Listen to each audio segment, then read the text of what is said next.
Hello my lovely viewers, তোমরা সবাই কেমন আছো? আশা করি ভালো আছো। আমিও খুব ভালো আছি। দেখেছো, আজ সকালে ঘুম থেকে উঠিয়ে দেখি অনেক রোদ উঠে গিয়েছে। তখন বাজছিল ছয়টা মানে বাজছিল অনেক রোদ উঠে গিয়েছে। রোদ দেখে কোনো কথা নেই, চা খেয়ে কাজে লেগে পড়েছি। প্রথমে ছেলের স্নানের জল রোদ দিয়ে দিয়েছি, তারপর কাপড় ভিজিয়ে দিয়েছি অনেকগুলো। কাপড় ভিজিয়ে তারপর ছেলের গাড়িটা চার্জে বসিয়ে দিয়েছি, যেহেতু রোজ বিকালে ছেলে ঘুরতে যায় ওর দাদুর সাথে।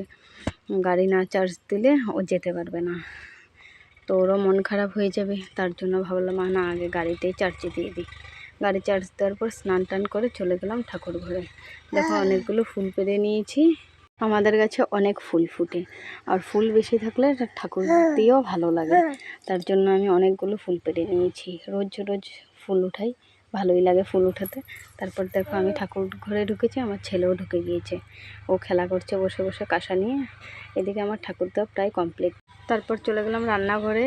বানিয়ে নিয়েছি ভাত, ছোট মাছ, পেঁয়াজ দিয়ে, টমেটো দিয়ে, তারপর ওল সবজি, পুঁই শাক করেছি কোমর দিয়ে, আর কোমর ভাজা।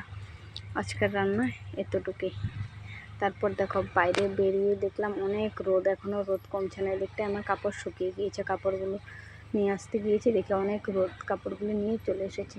আজ ভিডিওটা এতটুকুই। ভালো লাগলে লাইক কমেন্ট শেয়ার করবে। টাটা।